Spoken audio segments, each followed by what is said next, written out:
Hello friends, welcome back to my channel.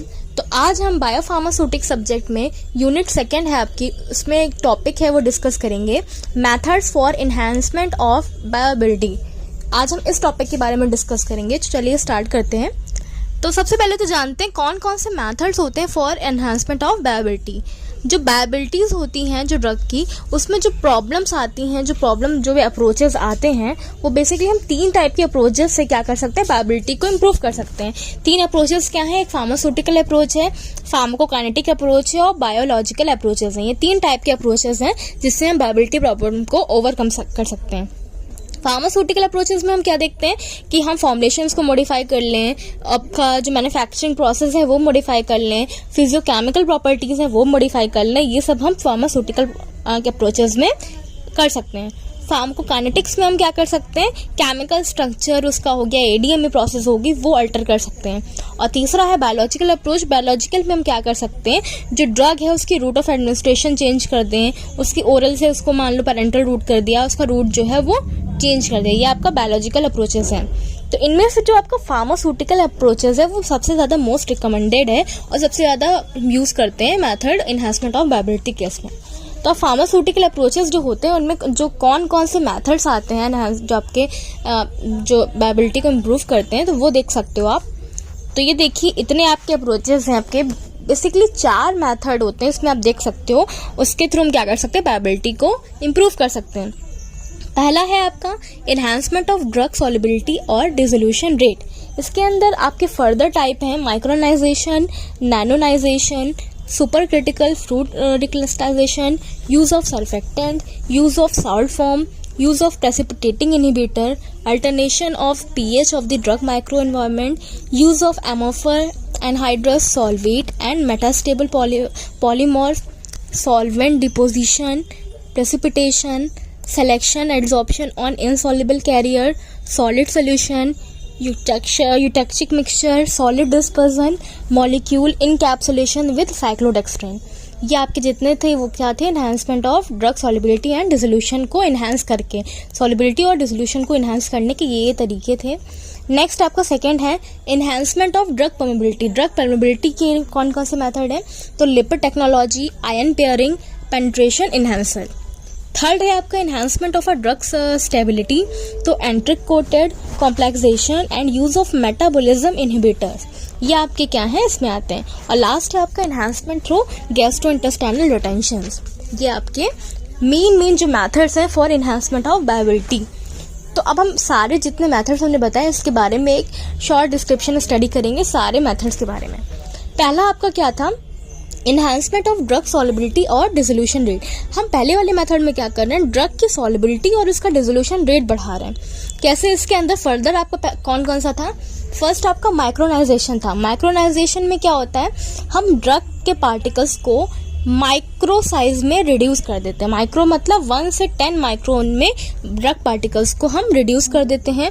Micronization का दूसरा नाम है माइक्रो मिलिंग। इसमें हम क्या करते हैं, पार्टिकल्स को रिड्यूस किससे करते हैं, स्प्रे ड्राइंग प्रोसेस के थ्रू करते हैं, या एयर एट्रिशन मेथड होता है उसके थ्रू हम पार्टिकल्स को छोटा करते हैं। और कौन सी ड्रग होती है, बेसिकली ग्रीसोफिल्विन ड्रग का ये किया जाता है माइक्रोनाइजेशन। नेक्स्ट आपका मेथड था इसके अंदर नैनोनाइजेशन। नैनोनाइजेशन में हम क्या करते हैं, वही जो ड्रग के पार्टिकल्स होते हैं इनको नैनो क्रिस्टल या नैनो पार्टिकल्स में कन्वर्ट करते हैं, वो भी 200 से 600 नैनोमीटर रेंज में करते हैं।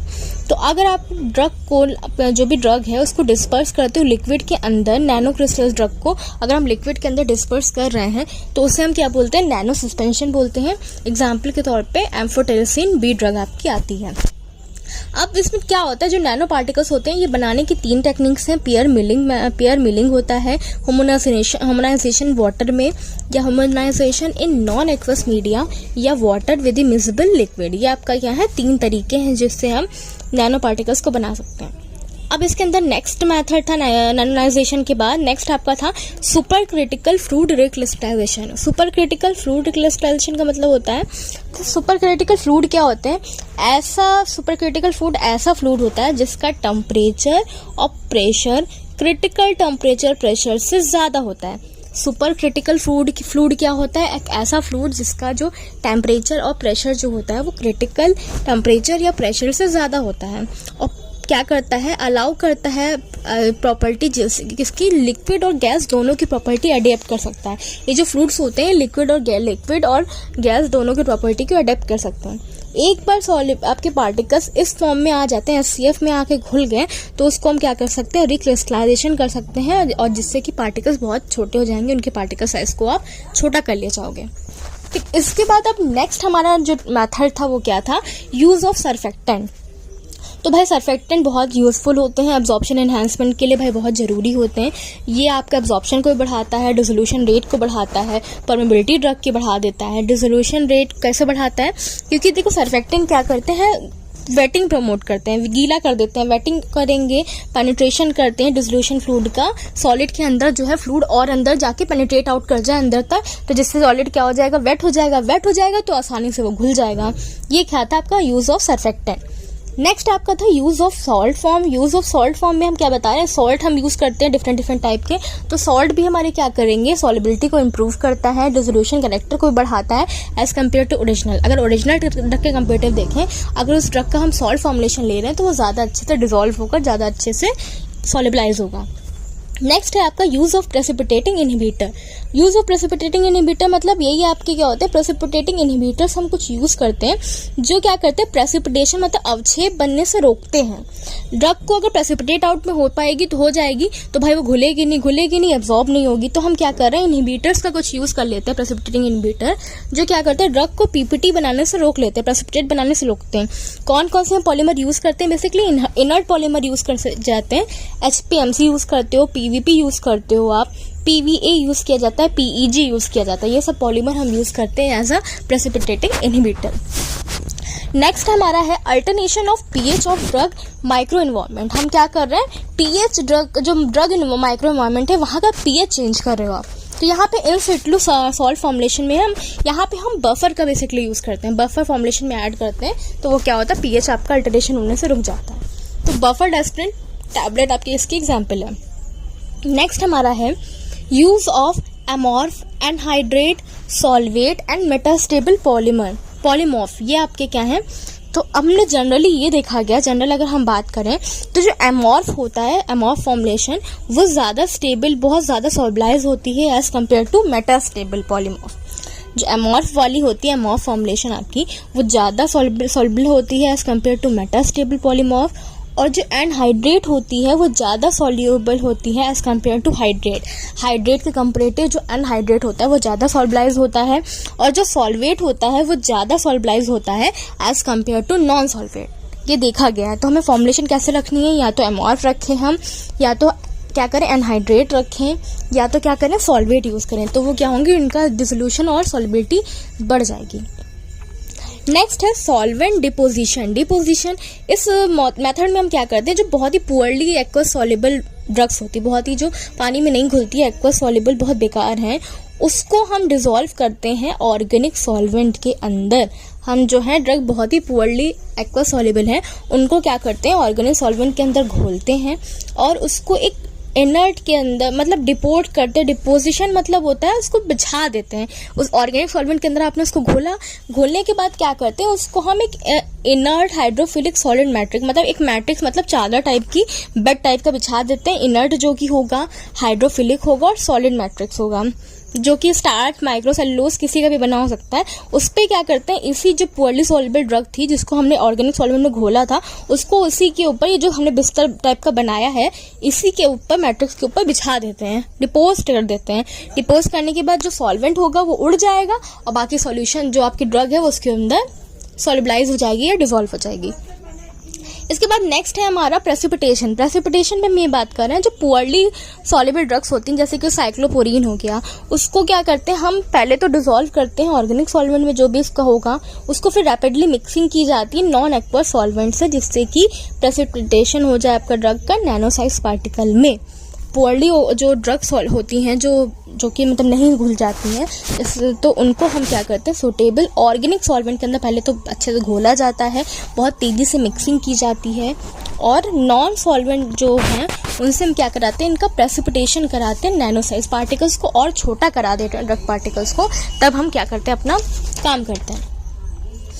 इसके बाद नेक्स्ट हमारा जो मेथड है वो है selective absorption on insoluble carrier. इसमें क्या होता है कि हम एक बहुत ही हाईली एक्टिव एब्जॉर्बेंट को यूज़ करते हैं डिसोल्यूशन रेट को बढ़ाने के लिए।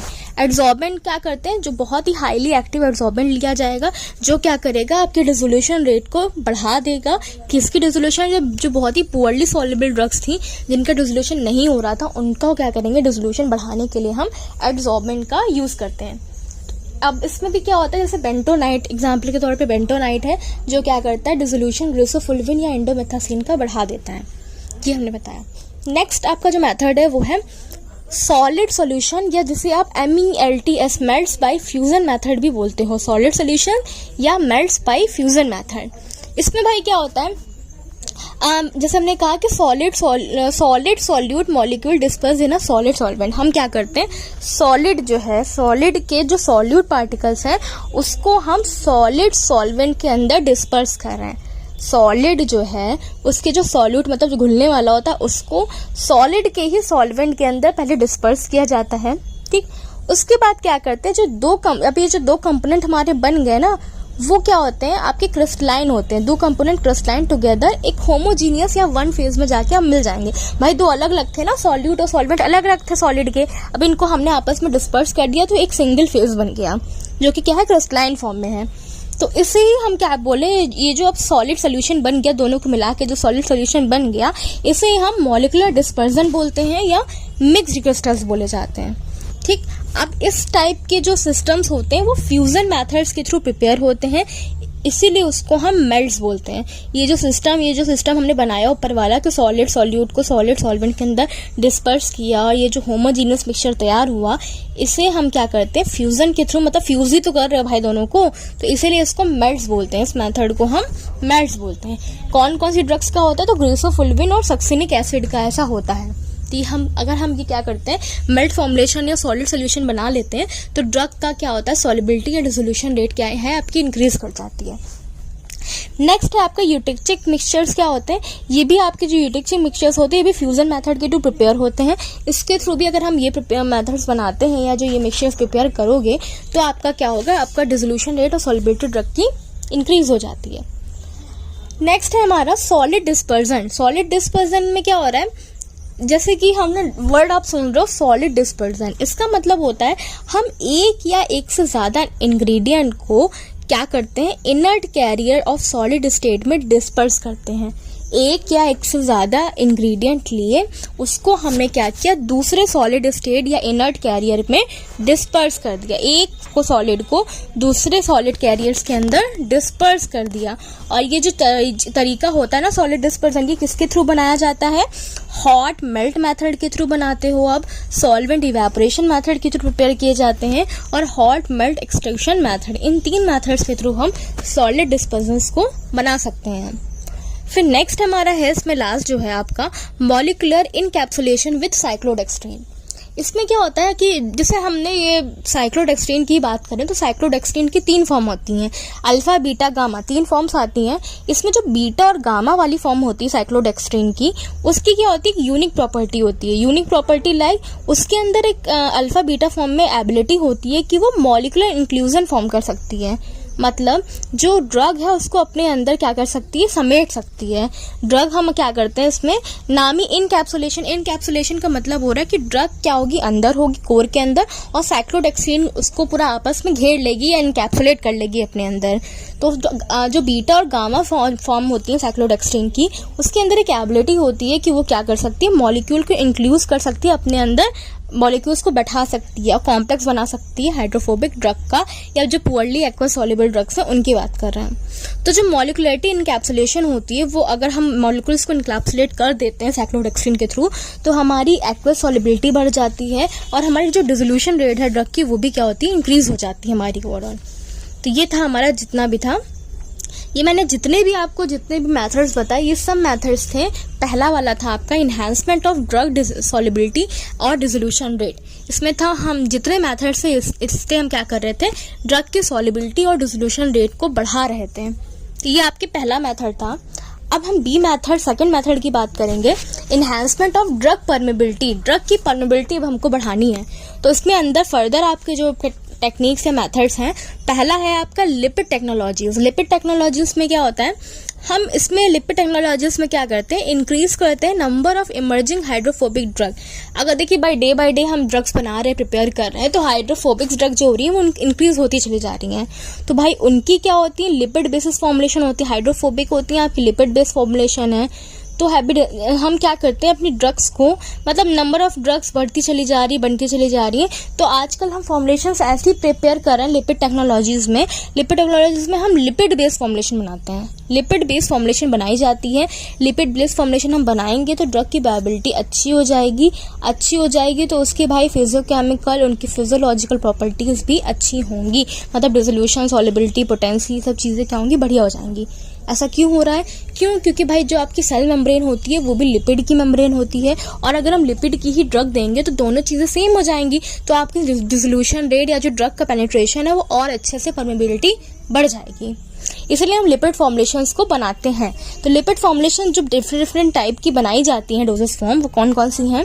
पहली आपकी है लिपिड सॉल्यूशंस बनाए जाते हैं, लिपिड सस्पेंशंस बनाए जाएंगे, कोर्स इमल्शन होते हैं, आपके मल्टीपल इमल्शंस होते हैं, माइक्रो इमल्शंस होते हैं, सॉलिड लिपिड नैनो पार्टिकल्स हैं हमारे, नैनो स्ट्रक्चरल लिपिड कैरियर्स होते हैं, नलसी बोलते हो आप, लिपिड ड्रग कॉन्जुगेट्स बनाए जाते हैं, नैनो पार्टिकल्स, लिपोसोम्स, ये सब जितने भी हैं ये लिपिड टेक्नोलॉजीज में आती हैं। कौन कौन सी लिपिड डोजेस फॉर्म हम प्रिपेयर करते हैं।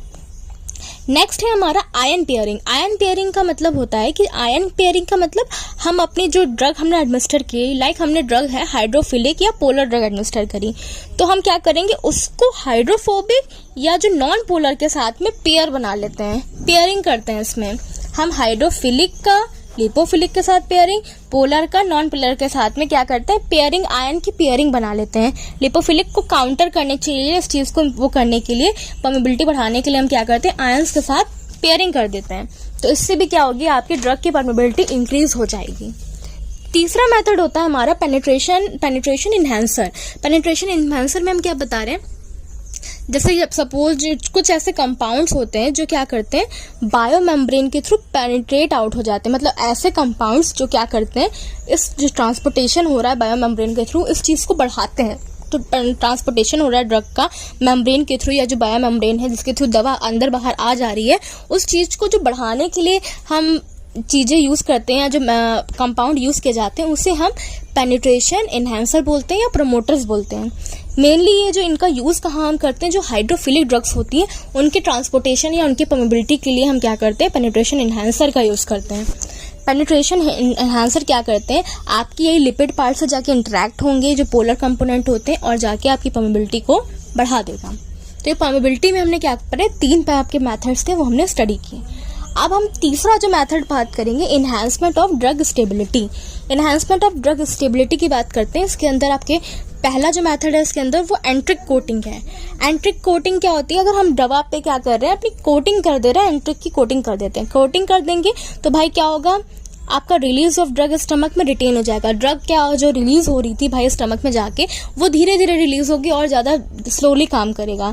जैसे एग्जांपल के तौर पे बात करें, एरिथ्रोमाइसिन की बात करें, पेनिसिलिन वी हो गया, पेनिक्रियाटिन हो गया, ये सब क्या है, एंट्रिक कोटिंग इनकी की जाती है, जिससे कि ड्रग जो है वो स्टमक में धीरे धीरे रिलीज हो, आपके रिटेल्ड या वहाँ पे रुकी रहे थोड़े टाइम तक। दूसरा मेथड है कॉम्प्लेक्सेशन। कॉम्प्लेक्सेशन का मतलब होता है, कॉम्प्लेक्सेशन अगर ड्रग को हम कॉम्प्लेक्स फॉर्म बनाते हैं, उसका कॉम्प्लेक्स स्ट्रक्चर फॉर्म करेंगे, तो आपकी स्टेबिलिटी ड्रग की जो है वो जीआई में बढ़ जाती है। ड्रग की स्टेबिलिटी को इम्प्रूव करने के लिए, बढ़ाने के लिए हम उसका कॉम्प्लेक्स फॉर्मेशन बनाते हैं। लाइक ईस्टर की जो ड्रग्स होती हैं वो क्या करती हैं, उनकी ओरल वायबिलिटी अच्छी होती है, वो इन्हांस कर जाती हैं। तीसरा मेथड है आपका use of metabolic inhibitors. Metabolic inhibitor का यूज़ करना, तो इसमें हमने ये बताया कि आपके बहुत सारे इनहिबिटर्स होते हैं जो क्या करते हैं, मेटाबॉलिज्म को इनहिबिट करते हैं। जो मेटाबॉलिज्म हो रही है, ड्रग जो था केमिकल फॉर्म में टूट रहा था, फ्रैक्शन फॉर्म में हो रहा था, तो उसके रेट को क्या करते हैं, इनहिबिट कर देते हैं। अगर ऐसा हो जाएगा हमारा, तो वायबिलिटी क्या होगी, हमारी इंक्रीज हो जाएगी। वायबिलिटी को या स्टेबिलिटी को इम्प्रूव करने के लिए हम क्या करते हैं, मेटाबॉलिज्म इनहिबिटर्स का यूज़ कर रहे हैं। ये था आपका थर्ड। अब लास्ट हमारा मेथड क्या था, enhancement of gastrointestinal retention. Gastrointestinal retention को हमें बढ़ाना है, मतलब ड्रग हमारी जीआईटी ट्रैक में रिटेन, मतलब रुकी रहे, उसके रुकने के टाइम को हमें बढ़ाना है। तो इसके लिए हम क्या करते हैं, gastro retentive drug delivery system, जिसे GRDDS बोलते हो, gastro retentive drug delivery system हम फॉर्म करते हैं। ये ऐसे डिजाइन होती है, ये जो ऐसे फॉर्मुलेशंस होती हैं या डिलीवरी सिस्टम है, जिससे आप ये कर रहे हो कि दवा आपकी जीआई ट्रैक में रिटेन आउट रुकी रहे, जल्दी पास आउट ना हो जाए, धीरे धीरे पास आउट रिटेन आउट रहे वहाँ पे। इसके बेसिस पे हमने ये देखा कि आपका GRDDS सिस्टम होता है, उसके बेसिस पे हम गैस्ट्रिक इम्पटिंग रेट को डिले कर देते हैं। गैस्ट्रिक इम्पटिंग रेट को डिले किया हमने। CR कंट्रोल रिलीज का प्रिंसिपल इस पे लगता है, धीरे धीरे ड्रग रिलीज होगी आपकी और रिटेन रहेगी, हमारी जगह पे रुकी रहेगी, लोकलाइज रहेगी दवा, जिस जगह पे बोला उसी जगह पे रुकी रहेगी और धीरे धीरे ड्रग आपके स्टमक में रिलीज आउट हो रही है, upper part of the intestine में जाएगी, फिर एंटायर ड्रग जो होगी वो रिलीज होगी। तब तक पूरी रिलीज नहीं हो रही, तब तक धीरे धीरे काम होगा। इसके लिए हमने क्या किया, रिटेंशन के लिए gastro retention drug delivery systems को फॉर्मुलेट किया। ठीक है, ये आपके जितने मेथड्स थे मैंने आपको बताए, ये सब आपके बायबिलिटी इन्हांसमेंट टेक्निक्स थी। बायबिलिटी को बढ़ाने के लिए आपके इतने सारे अप्रोचेस थे। तो फ्रेंड्स, आज के लिए इतना ही। अगर आपको ये वीडियो अच्छी लगी है तो इसे लाइक करें, अपने फ्रेंड्स के साथ शेयर करिएगा। तब तक के लिए keep learning, keep listening. Thank you.